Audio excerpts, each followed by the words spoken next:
اور زمین پر کوئی چلنے پھرنے والا نہیں مگر اس کا رزق اللہ کے ذمے ہے. وہ اس کے رہنے کی جگہ کو بھی جانتا ہے اور جہاں سونپا جاتا ہے اسے بھی. یہ سب کچھ کتاب روشن میں لکھا ہوا ہے. اور وہی تو ہے جس نے آسمانوں اور زمین کو 6 دن میں بنایا اور اس وقت اس کا عرش پانی پر تھا. تمہارے پیدا کرنے سے مقصود یہ ہے کہ وہ تم کو آزمائے کہ تم میں عمل کے لحاظ سے کون بہتر ہے. اور اے نبی، اگر تم کہو کہ تم لوگ مرنے کے بعد زندہ کر کے اٹھائے جاؤ گے تو کافر کہہ دیں گے کہ یہ تو کھلا جادو ہوا. اور اگر ایک مدت معین تک ہم ان سے عذاب روک دیں تو کہیں گے کہ کون سی چیز عذاب کو روکے ہوئے ہے. دیکھو، جس روز وہ ان پر واقع ہوگا پھر ٹلنے کا نہیں. اور جس چیز کا یہ مذاق اڑاتے ہیں وہ ان کو گھیر لے گی. اور اگر ہم انسان کو اپنے پاس سے نعمت بخشیں پھر اس سے اس کو چھین لے تو نا امید اور ناشکرا ہو جاتا ہے. اور اگر تکلیف پہنچنے کے بعد آسائش کا مزہ چکھائیں تو خوش ہو کر کہتا ہے کہ سب سختیاں مجھ سے دور ہو گئیں. بے شک وہ ہے ہی خوشی میں مست ہو جانے والا، بڑا فخر جتانے والا. ہاں، جنہوں نے صبر کیا اور عمل نیک کیے یہی ہیں جن کے لیے بخشش اور اجر عظیم ہے. تو شاید تم کچھ چیز وہی میں سے جو تمہارے پاس آتی ہے چھوڑ دو اور اس خیال سے تمہارا دل تنگ ہو کہ کافر یہ کہنے لگیں کہ اس پر کوئی خزانہ کیوں نہیں نازل ہوا یا اس کے ساتھ کوئی فرشتہ کیوں نہیں آیا. اے نبی، تم تو صرف نصیحت کرنے والے ہو اور اللہ ہر چیز کا نگہبان ہے. کیا یہ لوگ کہتے ہیں کہ اس نے قرآن از خود بنا لیا ہے؟ کہہ دو کہ اگر سچے ہو تو تم بھی ایسی 10 صورتیں بنا لاؤ اور اللہ کے سوا جس جس کو بلا سکتے ہو بلا بھی لو.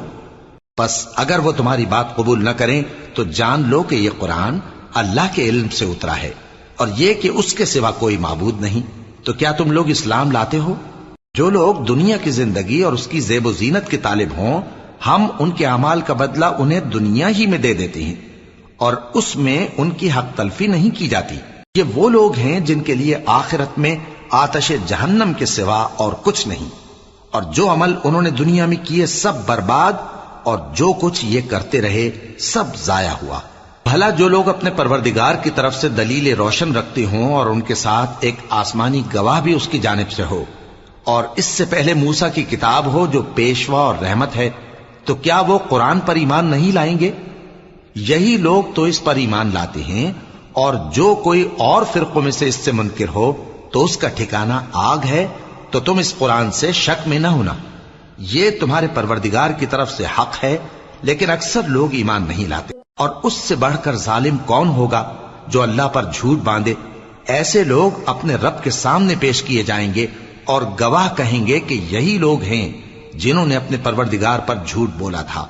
سن رکھو کہ ظالموں پر اللہ کی لعنت ہے، جو اللہ کے رستے سے روکتے اور اس میں کجی چاہتی ہیں اور وہ آخرت کا بھی انکار کرتے ہیں. یہ لوگ زمین میں کہیں چھپ کر اللہ کو ہرا نہیں سکتے اور نہ اللہ کے سوا کوئی ان کا حمایتی ہے. اے پیغمبر، ان کو دگنا عذاب دیا جائے گا کیونکہ یہ شدت کفر سے تمہاری بات نہیں سن سکتے تھے اور نہ تم کو دیکھ سکتے تھے. یہی ہیں جنہوں نے اپنے آپ کو خسارے میں ڈالا اور جو کچھ یہ افترا کیا کرتے تھے ان سے جاتا رہا. بلا شبہ یہ لوگ آخرت میں سب سے زیادہ نقصان پانے والے ہیں. جو لوگ ایمان لائے اور عمل نیک کیے اور اپنے پروردگار کے آگے عاجزی کی یہی صاحب جنت ہیں، ہمیشہ اس میں رہیں گے. دونوں فریقوں یعنی کافر و مومن کی مثال ایسی ہے جیسے ایک اندھا بہرا ہو اور ایک دیکھتا سنتا. بھلا دونوں کا حال یکساں ہو سکتا ہے؟ پھر تم سوچتے کیوں نہیں؟ اور ہم نے نوح کو ان کی قوم کی طرف بھیجا تو انہوں نے ان سے کہا کہ میں تم کو کھول کھول کر ڈر سنانے اور یہ پیغام پہنچانے آیا ہوں کہ اللہ کے سوا کسی کی عبادت نہ کرو، مجھے تمہاری نسبت دردناک عذاب کا خوف ہے.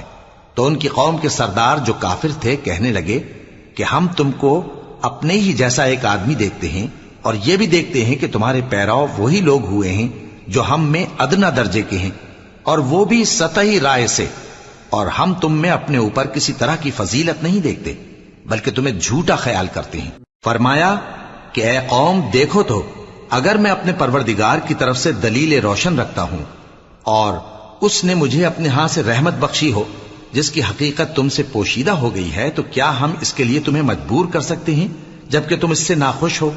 اور اے قوم، میں اس نصیحت کے بدلے تم سے مال و زر کا مطالبہ تو نہیں کرتا، میرا صلہ تو اللہ کے ذمے ہے، اور جو لوگ ایمان لائے ہیں میں ان کو نکالنے والا بھی نہیں ہوں، وہ تو اپنے پروردگار سے ملنے والے ہیں، لیکن میں دیکھتا ہوں کہ تم لوگ نادانی کر رہے ہو۔ اے میری قوم، اگر میں ان کو نکال دوں تو اللہ کی گرفت سے بچانے کے لیے کون میری مدد کر سکتا ہے؟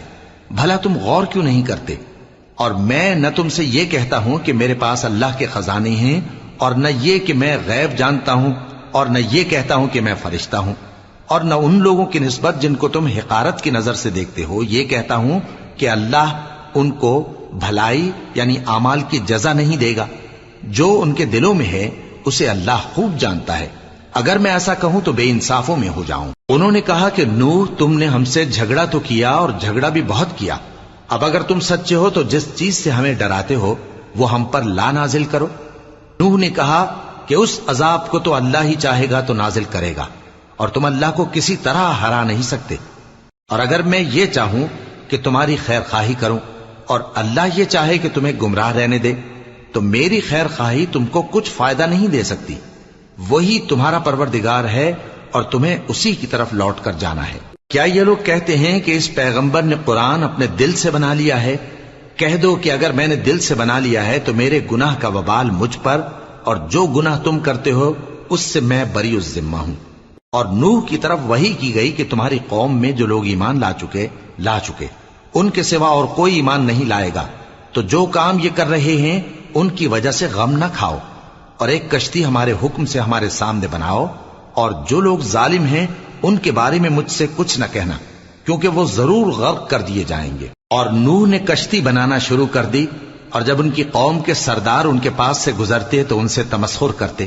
وہ کہتے کہ اگر تم ہم سے تمسخر کرتے ہو تو جس طرح تم ہم سے تمسخر کرتے ہو اسی طرح ایک وقت ہم بھی تم سے تمسخر کریں گے، اور تم کو جلد معلوم ہو جائے گا کہ کس پر عذاب آتا ہے جو اسے رسوا کرے گا، اور کس پر ہمیشہ کا عذاب نازل ہوتا ہے۔ یہاں تک کہ جب ہمارا حکم آ پہنچا اور تنور جوش مارنے لگا تو ہم نے نوح کو حکم دیا کہ ہر قسم کے پالتو جانوروں میں سے جوڑا جوڑا یعنی ایک ایک نر اور ایک ایک مادہ لے لو، اور جس شخص کی نسبت حکم ہو چکا ہے کہ ہلاک ہو جائے گا اس کو چھوڑ کر اپنے گھر والوں کو اور جو ایمان لایا ہو اس کو کشتی میں سوار کر لو، اور ان کے ساتھ ایمان بہت ہی کم لوگ لائے تھے۔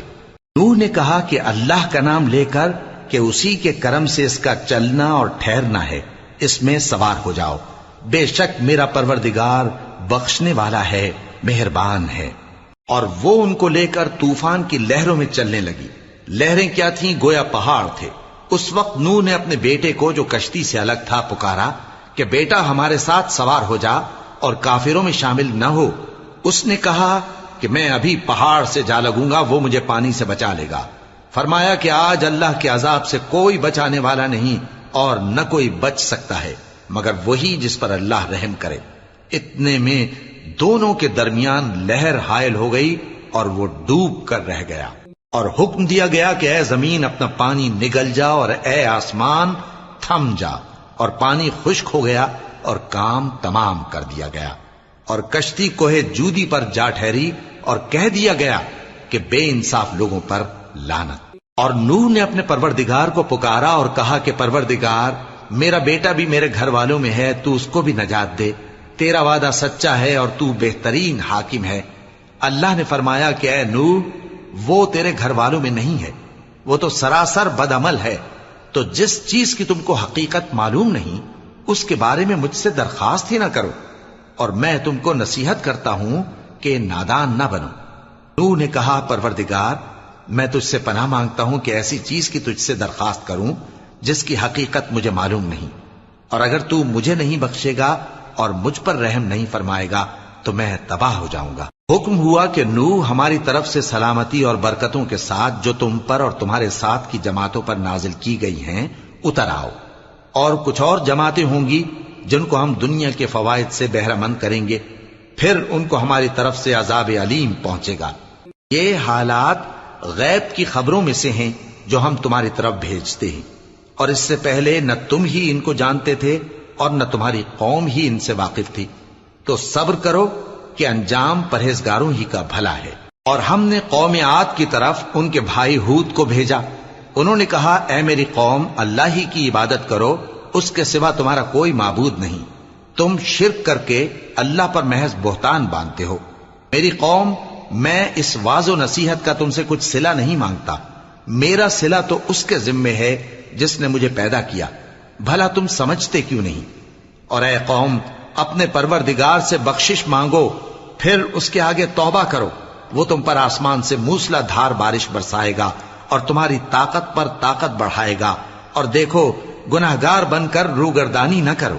وہ بولے ہود تم ہمارے پاس کوئی دلیل ظاہر نہیں لائے، اور ہم صرف تمہارے کہنے سے نہ اپنے معبودوں کو چھوڑنے والے ہیں اور نہ تم پر ایمان لانے والے ہیں. ہم تو یہ سمجھتے ہیں کہ ہمارے کسی معبود نے تمہیں تکلیف پہنچا کر دیوانہ کر دیا ہے. انہوں نے کہا کہ میں اللہ کو گواہ کرتا ہوں اور تم بھی گواہ رہو کہ جن کو تم اللہ کا شریک بناتے ہو میں ان سے بیزار ہوں. یعنی جن کی اللہ کے سوا عبادت کرتے ہو، تو تم سب مل کر میرے بارے میں جو تدبیر کرنی چاہو کر لو اور مجھے مہلت نہ دو. میں اللہ پر جو میرا اور تمہارا سب کا پروردگار ہے بھروسہ رکھتا ہوں. زمین پر جو چلنے پھرنے والا ہے وہ اللہ کے قبضہ قدرت میں ہے.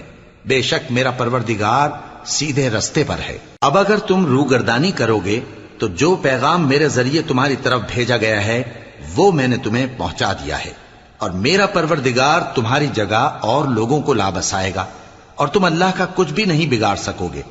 میرا پروردگار تو ہر چیز پر نگہبان ہے. اور جب ہمارا حکم عذاب آ پہنچا تو ہم نے ہود کو اور جو لوگ ان کے ساتھ ایمان لائے تھے ان کو اپنی مہربانی سے بچا لیا اور انہیں عذاب شدید سے نجات دی. یہ وہی قوم عاد ہے جس نے اللہ کی نشانیوں سے انکار کیا اور اس کے پیغمبروں کی نافرمانی کی اور ہر سرکش و متکبر کا کہا مانا.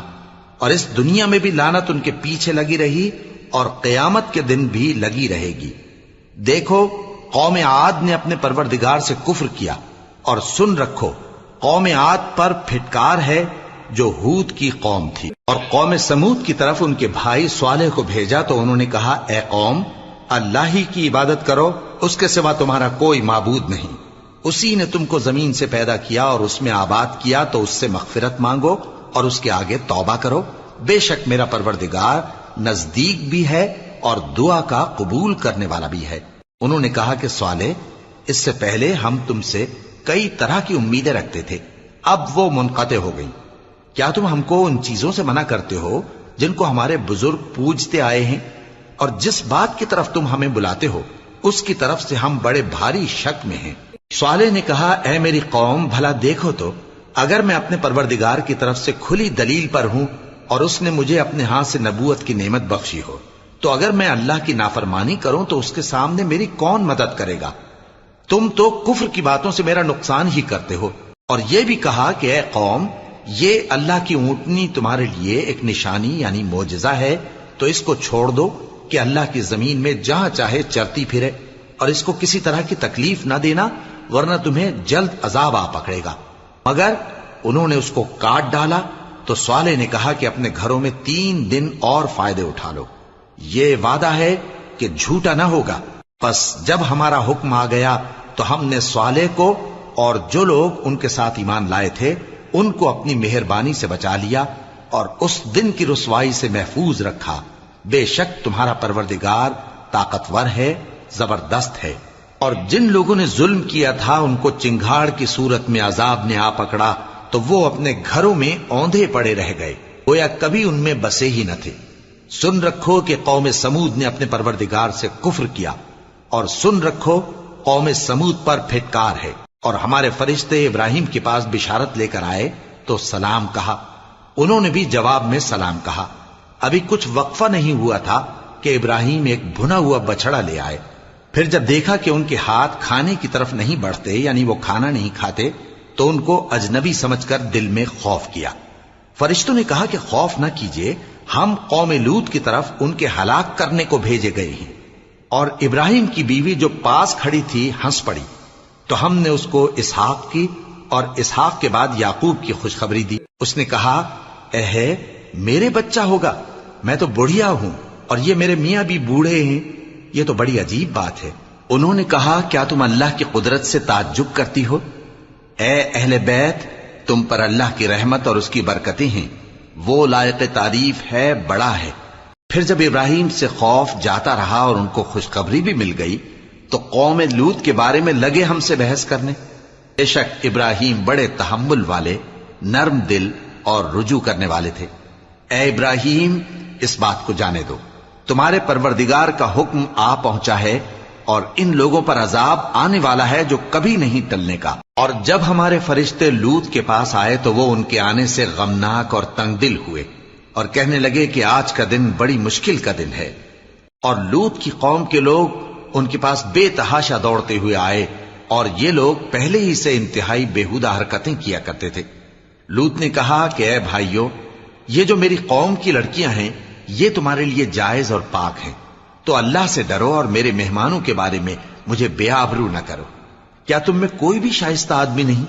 وہ بولے تم کو معلوم ہے کہ تمہاری ان بیٹیوں کی ہمیں کچھ حاجت نہیں، اور جو ہماری غرض ہے اسے تم خوب جانتے ہو۔ لوط نے کہا اے کاش مجھ میں تمہارے مقابلے کی طاقت ہوتی یا میں کسی مضبوط قلعے میں پناہ لے لیتا۔ فرشتوں نے کہا اے لوط، ہم تمہارے پروردگار کے فرشتے ہیں، یہ لوگ ہرگز تم تک نہیں پہنچ سکیں گے، تو کچھ رات رہے سے اپنے گھر والوں کو لے کر چل دو اور تم میں سے کوئی شخص پیچھے مڑ کر نہ دیکھے مگر تمہاری بیوی کے جو آفت ان پر پڑنے والی ہے وہی اس پر بھی پڑے گی۔ ان کے عذاب کے وعدے کا وقت صبح ہے، اور کیا صبح کچھ دور ہے؟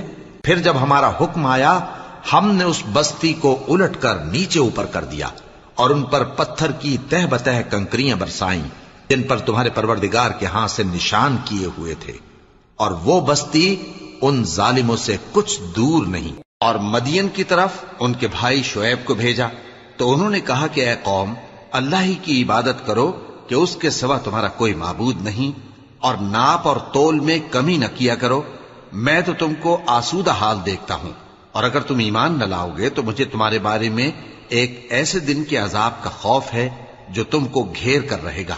اور اے میری قوم، ناپ اور تول انصاف کے ساتھ پوری پوری کیا کرو، اور لوگوں کو ان کی چیزیں کم نہ دیا کرو، اور زمین میں خرابی کرتے نہ پھرو۔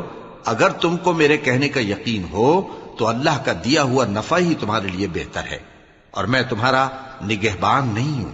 انہوں نے کہا اے شعیب، کیا تمہاری نماز تمہیں یہ سکھاتی ہے کہ جن کو ہمارے باپ دادا پوجتے آئے ہیں ہم ان کو ترک کر دیں، یا اپنے مال میں تصرف کرنا چاہیں تو نہ کریں؟ تم تو بڑے نرم دل اور بڑے سیدھے ہو۔ انہوں نے کہا کہ اے قوم، دیکھو تو اگر میں اپنے پروردگار کی طرف سے دلیل روشن پر ہوں اور اس نے اپنے ہاں سے مجھے نیک روزی دی ہو تو کیا میں اپنا فرض ادا نہ کروں؟ اور میں نہیں چاہتا کہ جس بات سے میں تمہیں منع کروں خود اس کو کرنے لگوں۔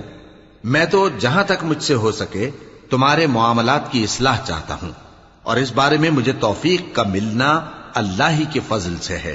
میں اسی پر بھروسہ رکھتا ہوں اور اسی کی طرف رجوع کرتا ہوں۔ اور اے قوم، میری مخالفت تم سے کوئی ایسا کام نہ کرا دے کہ جیسی مصیبت نوح کی قوم یا ہود کی قوم یا صالح کی قوم پر واقع ہوئی تھی ویسی ہی مصیبت تم پر واقع ہو۔ اور لوط کی قوم کا زمانہ تو تم سے کچھ دور نہیں، اور اپنے پروردگار سے بخشش مانگو اور اس کے آگے توبہ کرو، بے شک میرا پروردگار بڑا مہربان ہے، بہت محبت کرنے والا ہے۔ انہوں نے کہا کہ شعیب، تمہاری بہت سی باتیں ہماری سمجھ میں نہیں آتی، اور ہم دیکھتے ہیں کہ تم ہم میں کمزور بھی ہو، اور اگر تمہارے بھائی بند نہ ہوتے تو ہم تم کو سنسار کر دیتے، اور تم ہم پر کسی طرح بھی غالب نہیں ہو۔ انہوں نے کہا کہ اے قوم، کیا میرے بھائی بندوں کا دباؤ تم پر اللہ سے زیادہ ہے، اور اس کو تم نے پیٹھ پیچھے ڈال رکھا ہے؟ میرا پروردگار تو تمہارے سب اعمال کا احاطہ کیے ہوئے ہے۔ اور اے قوم، تم اپنی جگہ کام کیے جاؤ، میں اپنی جگہ کام کیے جاتا ہوں۔ تم کو ان قریب معلوم ہو جائے گا کہ رسوا کرنے والا عذاب کس پر آتا ہے اور جھوٹا کون ہے، اور تم بھی انتظار کرو، میں بھی تمہارے ساتھ انتظار کرتا ہوں۔ اور جب ہمارا حکم آ پہنچا تو ہم نے شعیب کو اور جو لوگ ان کے ساتھ ایمان لائے تھے ان کو تو اپنی رحمت سے بچا لیا، اور جو ظالم تھے ان کو چنگھاڑ نے آ دبوچا، تو وہ اپنے گھروں میں اوندھے پڑے رہ گئے، گویا ان میں کبھی بسے ہی نہ تھے۔ سن رکھو کہ مدین پر ویسی ہی پھٹکار ہے جیسی سمود پر پھٹکار تھی۔ اور ہم نے موسیٰ کو اپنی نشانیاں اور دلیل روشن دے کر بھیجا فرعون اور اس کے سرداروں کی طرف، تو وہ فرعون ہی کے حکم پر چلتے رہے، حالانکہ فرعون کا حکم درست نہیں تھا۔ وہ قیامت کے دن اپنی قوم کے آگے آگے چلے گا، پھر ان کو دوزخ میں جا اتارے گا، اور جس مقام پر وہ اتارے جائیں گے وہ برا ہے۔ اور اس جہان میں بھی لعنت ان کے پیچھے لگا دی گئی، اور قیامت کے دن بھی پیچھے لگی رہے گی۔ جو انعام ان کو ملا ہے برا ہے۔ یہ پرانی بستیوں کے تھوڑے سے حالات ہیں جو ہم تم سے بیان کرتے ہیں، ان میں سے بعض تو باقی ہیں اور بعض تہس نہس ہو گئیں۔ اور ہم نے ان لوگوں پر ظلم نہیں کیا بلکہ انہوں نے خود اپنے اوپر ظلم کیا۔ غرض جب تمہارے پروردگار کا حکم آ پہنچا تو جن معبودوں کو وہ اللہ کے سوا پکارا کرتے تھے وہ ان کے کچھ بھی کام نہ آئے، اور بربادی کے سوا انہیں اور کچھ نہ دے سکے۔ اور تمہارا پروردگار جب نافرمان بستیوں کو پکڑا کرتا ہے تو اس کی پکڑ اسی طرح کی ہوتی ہے، بے شک اس کی پکڑ دکھ دینے والی سخت ہے۔ ان قصوں میں اس شخص کے لیے جو عذاب آخرت سے ڈرے عبرت ہے۔ یہ وہ دن ہوگا جس میں سب اکٹھے کیے جائیں گے، اور یہی وہ دن ہوگا جس میں سب اللہ کے روبرو حاضر کیے جائیں گے، اور ہم اس کے لانے میں ایک وقت معین تک تاخیر کر رہے ہیں۔ جس روز وہ آ جائے گا تو کوئی شخص اللہ کے حکم کے بغیر بول بھی نہیں سکے گا۔ پھر ان میں سے کچھ بدبخت ہوں گے اور کچھ نیک بخت۔ تو جو بدبخت ہوں گے وہ دوزخ میں ڈال دیے جائیں گے، اس میں ان کو چلانا اور دھاڑنا ہوگا۔ جب تک آسمان و زمین ہیں وہ اسی میں رہیں گے مگر جتنا تمہارا پروردگار چاہے، بے شک تمہارا پروردگار جو چاہتا ہے کر دیتا ہے۔ اور جو نیک بخت ہوں گے وہ بہشت میں داخل کیے جائیں گے، اور جب تک آسمان اور زمین ہیں ہمیشہ اسی میں رہیں گے مگر جتنا تمہارا پروردگار چاہے۔ یہ اللہ کی بخشش ہے جو کبھی منقطع نہیں ہوگی۔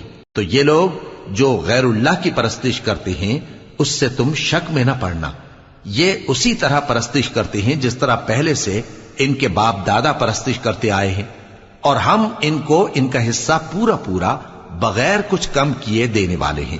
اور ہم نے موسیٰ کو کتاب دی تو اس میں اختلاف کیا گیا، اور اگر تمہارے پروردگار کی طرف سے ایک بات پہلے نہ ہو چکی ہوتی تو ان میں فیصلہ کر دیا جاتا، اور وہ تو اس کی طرف سے بڑے بھاری شک میں پڑے ہوئے ہیں۔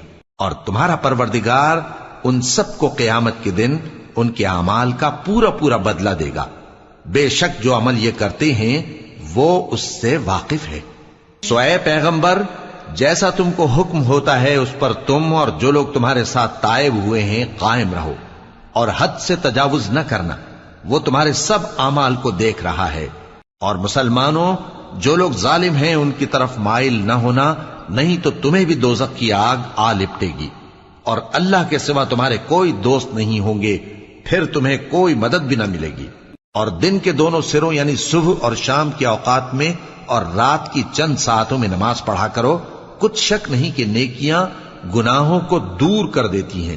یہ ان کے لیے نصیحت ہے جو نصیحت قبول کرنے والے ہیں۔ اور صبر کیے رہو کہ اللہ نیکوکاروں کا اجر ضائع نہیں کرتا۔ تو جو امتیں تم سے پہلے گزر چکی ہیں ان میں ایسے ہوش مند کیوں نہ ہوئے جو ملک میں خرابی کرنے سے روکتے؟ ہاں، ایسے تھوڑے سے تھے جن کو ہم نے ان میں سے نجات بخشی، اور جو ظالم تھے وہ انہی باتوں کے پیچھے لگے رہے جن میں عیش و آرام تھا، اور وہ گناہوں میں ڈوبے ہوئے تھے۔ اور تمہارا پروردگار ایسا نہیں ہے کہ بستیوں کو جبکہ وہاں کے باشندے نیکوکار ہوں از راہ ظلم تباہ کر دے۔ اور اگر تمہارا پروردگار چاہتا تو تمام لوگوں کو ایک ہی جماعت کر دیتا، اور وہ برابر اختلاف کرتے رہیں گے، مگر جن پر تمہارا پروردگار رحم فرمائے، اور اسی لیے اس نے ان کو پیدا کیا ہے۔ اور تمہارے پروردگار کا قول پورا ہو گیا کہ میں دوزخ کو جنوں اور انسانوں سب سے بھر دوں گا۔ اور اے نبی اور پیغمبروں کے وہ سب حالات جو ہم تم سے بیان کرتے ہیں ان سے ہم تمہارے دل کو جمائے رکھتے ہیں، اور ان حالات میں تمہارے پاس حق پہنچ گیا، اور یہ مومنوں کے لیے نصیحت اور عبرت ہے۔ اور جو لوگ ایمان نہیں لائے ان سے کہہ دو کہ تم اپنی جگہ عمل کیے جاؤ، ہم اپنی جگہ عمل کیے جاتے ہیں، اور نتیجہ اعمال کا تم بھی انتظار کرو، ہم بھی انتظار کرتے ہیں۔ اور آسمانوں اور زمین کی چھپی چیزوں کا علم اللہ ہی کو ہے، اور تمام معاملات اسی کی طرف رجوع کیے جائیں گے۔ تو اسی کی عبادت کرو اور اسی پر بھروسہ رکھو، اور جو کچھ تم لوگ کر رہے ہو تمہارا پروردگار اس سے بے خبر نہیں۔ شروع اللہ کا نام لے کر جو بڑا مہربان نہایت رحم والا ہے۔ الف لام را، یہ کتاب روشن کی آیتیں ہیں۔ ہم نے اس قرآن کو عربی میں نازل کیا ہے تاکہ تم لوگ سمجھ سکو۔ اے پیغمبر، ہم اس قرآن کے ذریعے سے جو ہم نے تمہاری طرف بھیجا ہے تمہیں ایک نہایت اچھا قصہ سناتے ہیں، اور تم اس سے پہلے بے خبر تھے۔ جب یوسف نے اپنے والد سے کہا کہ ابا، میں نے خواب میں 11 ستاروں اور سورج اور چاند کو دیکھا ہے، دیکھتا کیا ہوں کہ وہ مجھے سجدہ کر رہی ہیں۔ انہوں نے کہا کہ بیٹا، اپنے خواب کا ذکر اپنے بھائیوں سے نہ کرنا، نہیں تو وہ تمہارے حق میں کوئی چال چلیں گے۔ کچھ شک نہیں کہ شیطان انسان کا کھلا دشمن ہے، اور اسی طرح اللہ تمہیں برگزیدہ و ممتاز کرے گا اور خواب کی باتوں کی تعبیر کا علم سکھائے گا، اور جس طرح اس نے اپنی نعمت پہلے تمہارے دادا پر دادا ابراہیم اور اسحاق پر پوری کی تھی، اسی طرح تم پر اور اولاد یعقوب پر پوری کرے گا۔ بے شک تمہارا پروردگار سب کچھ جاننے والا ہے، حکمت والا ہے۔ ہاں، یوسف اور ان کے بھائیوں کے قصے میں پوچھنے والوں کے لیے بہت سی نشانیاں ہیں۔ جب انہوں نے آپس میں تذکرہ کیا کہ یوسف اور اس کا بھائی ابا کو ہم سے زیادہ پیارے ہیں، حالانکہ ہم جماعت کی جماعت ہیں، کچھ شک نہیں کہ ابا کھلی غلطی پر ہیں، یوسف کو یا تو جان سے مار ڈالو یا کسی ملک میں پھینک آؤ، پھر ابا کی توجہ صرف تمہاری طرف ہو جائے گی، اور اس کے بعد تم نیک لوگوں میں ہو جاؤ گے۔ ان میں سے ایک کہنے والے نے کہا کہ یوسف کو جان سے نہ مارو، کسی اندھے کنویں میں ڈال دو کہ کوئی راہگیر اسے نکال کر کسی دوسرے ملک میں لے جائے گا۔ اگر تم کو کرنا ہی ہے تو یوں کرو۔ یہ مشورہ کر کے وہ اپنے والد سے کہنے لگے کہ ابا جان، کیا سبب ہے کہ آپ یوسف کے بارے میں ہمارا اعتبار نہیں کرتے، حالانکہ ہم اس کے خیر خواہ ہیں؟ کل اسے ہمارے ساتھ بھیج دیجئے کہ خوب میوے کھائے اور کھیلے کودے، ہم اس کے نگہبان ہیں۔ انہوں نے کہا کہ یہ امر مجھے غمناک کیے دیتا ہے کہ تم اسے لے جاؤ، یعنی وہ مجھ سے جدا ہو جائے، اور مجھے یہ بھی خوف ہے کہ تم کھیل میں اس سے غافل ہو جاؤ اور اسے بھیڑیا کھا جائے۔ وہ کہنے لگے کہ اگر ہماری موجودگی میں کہ ہم ایک طاقتور جماعت ہیں اسے بھیڑیا کھا گیا تو ہم بڑے نقصان میں پڑ گئے۔ غرض جب وہ اس کو لے گئے اور اس بات پر اتفاق کر لیا کہ اس کو اندھے کنویں میں ڈال دیں، اور ہم نے یوسف کی طرف وحی بھیجی کہ ایک وقت ایسا آئے گا کہ تم انہیں ان کے اس سلوک سے آگاہ کرو گے، اور ان کو اس وحی کی کچھ خبر نہ ہوگی۔ اور یہ حرکت کر کے وہ رات کے وقت باپ کے پاس روتے ہوئے آئے، کہنے لگے کہ ابا جان، ہم تو دوڑنے اور ایک دوسرے سے آگے نکلنے میں مصروف ہو گئے اور یوسف کو اپنے اسباب کے پاس چھوڑ گئے تو اسے بھیڑیا کھا گیا، اور آپ ہماری بات کو گو ہم سچ ہی کہتے ہیں باور نہیں کریں گے، اور ان کے کرتے پر جھوٹ موٹ کا لہو بھی لگا لائے۔ یعقوب نے کہا کہ یوں نہیں ہے، بلکہ تم اپنے دل سے یہ بات بنا لائے ہو۔ اچھا، صبر کہ وہی خوب ہے، اور جو تم بیان کرتے ہو اس کے بارے میں اللہ ہی سے مدد چاہیے۔ اور اب اللہ کی شان دیکھو کہ اس کنویں کے قریب ایک قافلہ آوارد ہوا اور انہوں نے پانی کے لیے اپنا سقا بھیجا، تو اس نے کنویں میں ڈول لٹکایا، یوسف اس سے لٹک گئے۔ وہ بولا، زہے قسمت، یہ تو ایک لڑکا ہے، اور اس کو قیمتی سرمایہ سمجھ کر چھپا لیا۔ اور جو کچھ وہ کرتے تھے اللہ کو خوب معلوم تھا، اور انہوں نے اس کو تھوڑی سی قیمت یعنی مادود چند درہموں پر بیچ ڈالا، اور وہ اس سے بیزار ہو رہے تھے۔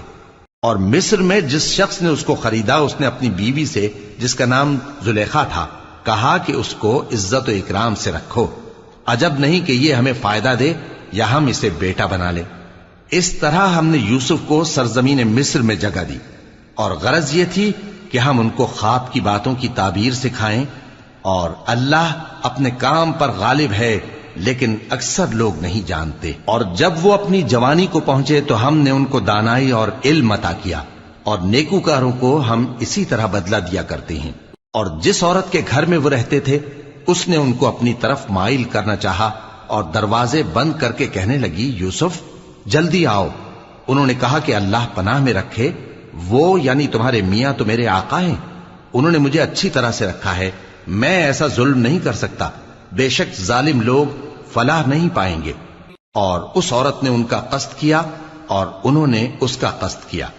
اگر وہ اپنے پروردگار کی نشانی نہ دیکھتے تو جو ہوتا سو ہوتا۔ یوں اس لیے کیا گیا کہ ہم ان سے برائی اور بے حیائی کو روک دیں، بے شک وہ ہمارے چنے ہوئے بندوں میں سے تھے۔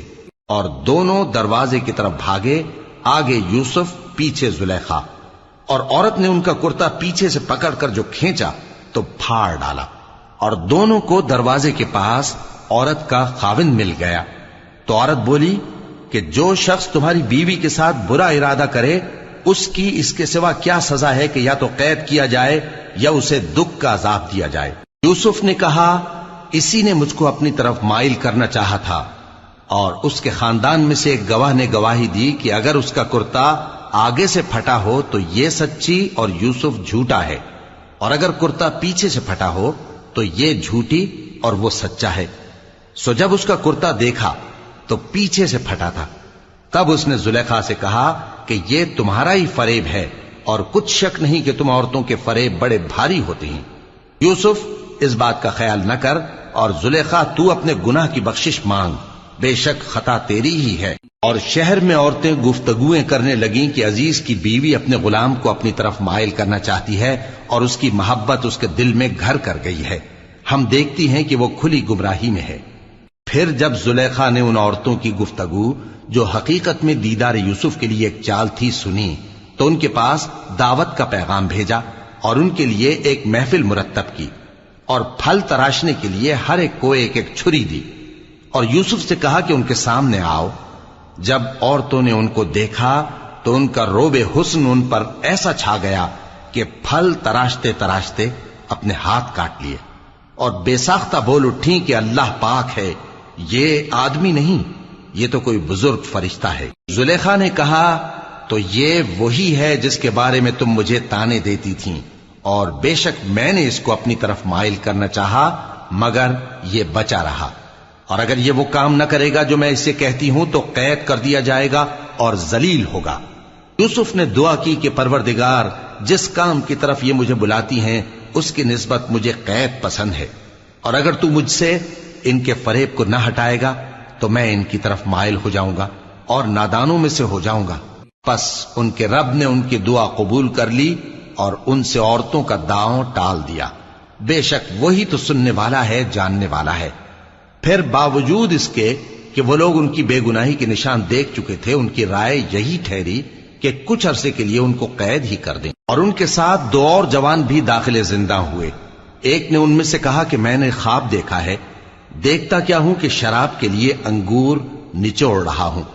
دوسرے نے کہا کہ میں نے بھی خواب دیکھا ہے، میں یہ دیکھتا ہوں کہ اپنے سر پر روٹیاں اٹھائے ہوئے ہوں اور پرندے ان میں سے کھا رہے ہیں، تو ہمیں ان کی تعبیر بتا دیجئے کہ ہم تمہیں نیکوکار دیکھتے ہیں۔ یوسف نے کہا کہ جو کھانا تم کو ملنے والا ہے وہ آنے نہیں پائے گا کہ میں اس سے پہلے تم کو اس کی تعبیر بتا دوں گا۔ یہ ان باتوں میں سے ہے جو میرے پروردگار نے مجھے سکھائی ہیں۔ جو لوگ اللہ پر ایمان نہیں لاتے اور آخرت کا انکار کرتے ہیں، میں نے ان کا مذہب چھوڑ دیا ہے، اور میں اپنے باپ دادا ابراہیم اور اسحاق اور یعقوب کے مذہب پر چلتا ہوں۔ ہمیں شایع نہیں ہے کہ کسی چیز کو اللہ کے ساتھ شریک بنائیں، یہ اللہ کا فضل ہے ہم پر بھی اور لوگوں پر بھی، لیکن اکثر لوگ شکر نہیں کرتے۔ اے میرے قید خانے کے رفیقو، بھلا کئی جدا جدا آقا اچھے یا اللہ جو اکیلا ہے سب پر غالب ہے؟ جن چیزوں کی تم اللہ کے سوا پرستش کرتے ہو وہ صرف نام ہی نام ہیں جو تم نے اور تمہارے باپ دادا نے رکھ لیے ہیں، اللہ نے ان کی کوئی سند نازل نہیں کی۔ سن رکھو کہ اللہ کے سوا کسی کی حکومت نہیں ہے، اس نے ارشاد فرمایا ہے کہ اس کے سوا کسی کی عبادت نہ کرو، یہی سیدھا دین ہے، لیکن اکثر لوگ نہیں جانتے۔ اے میرے قید خانے کے رفیقو، تم میں سے ایک جو پہلا خواب بیان کرنے والا ہے وہ تو اپنے آقا کو شراب پلایا کرے گا، اور جو دوسرا ہے وہ سولی دیا جائے گا، اور پرندے اس کا سر نوچ کھائیں گے۔ جو بات تم مجھ سے پوچھتے تھے وہ فیصل ہو چکی ہے، اور ان دونوں میں سے جس کی نسبت یوسف نے خیال کیا کہ وہ رہائی پا جائے گا، اس سے کہا کہ اپنے آقا سے میرا ذکر بھی کر دینا۔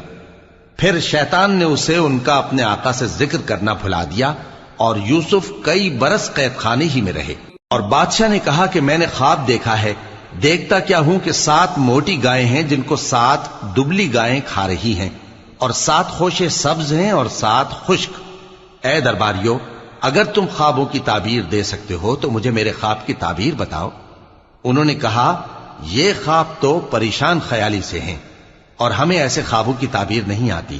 اور وہ شخص جو دونوں قیدیوں میں سے رہائی پا گیا تھا اور جسے مدت کے بعد وہ بات یاد آ گئی، بول اٹھا کہ میں آپ کو اس کی تعبیر لا بتاتا ہوں، مجھے قید خانے جانے کی اجازت دیجیے۔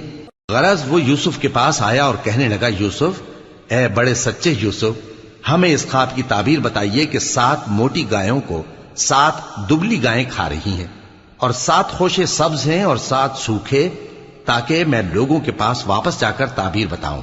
عجب نہیں کہ وہ تمہاری قدر جانے۔ انہوں نے کہا کہ تم لوگ 7 سال متواتر کھیتی کرتے رہو گے، تو جو غلہ کاٹو تو تھوڑے سے غلے کے سوا جو کھانے میں آئے باقی کو خوشوں میں ہی رہنے دینا۔ پھر اس کے بعد خشک سالی کے 7 سخت سال آئیں گے کہ جو غلہ تم نے جمع کر رکھا ہوگا وہ سب کو کھا جائیں گے، صرف وہی تھوڑا سا رہ جائے گا جو تم احتیاط سے رکھ چھوڑو گے۔ پھر اس کے بعد ایک ایسا سال آئے گا کہ خوب مے برسے گا اور لوگ اس میں رس نچوڑیں گے۔ اور یہ تعبیر سن کر بادشاہ نے حکم دیا کہ یوسف کو میرے پاس لے آؤ۔ سو جب قاصد ان کے پاس گیا تو انہوں نے کہا کہ اپنے آقا کے پاس واپس جاؤ اور اس سے پوچھو کہ ان عورتوں کا کیا حال ہے جنہوں نے اپنے ہاتھ کاٹ لیے تھے، بے شک میرا پروردگار ان کے فریب سے خوب واقف ہے۔ بادشاہ نے عورتوں سے پوچھا کہ تمہارا کیا قصہ تھا جب تم نے یوسف کو اپنی طرف مائل کرنا چاہا؟ سب بول اٹھیں کہ اللہ پاک ہے، ہم نے اس میں کوئی برائی معلوم نہیں کی۔ عزیز کی بیوی نے کہا، اب سچی بات تو ظاہر ہو ہی گئی ہے، اصل یہ ہے کہ میں نے اس کو اپنی طرف مائل کرنا چاہا تھا اور وہ بے شک سچا ہے۔ یوسف نے کہا کہ میں نے یہ بات اس لیے پوچھی ہے کہ عزیز کو یقین ہو جائے کہ میں نے اس کی پیٹھ پیچھے اس کی امانت میں خیانت نہیں کی، اور اللہ خیانت کرنے والوں کی چال کو چلنے نہیں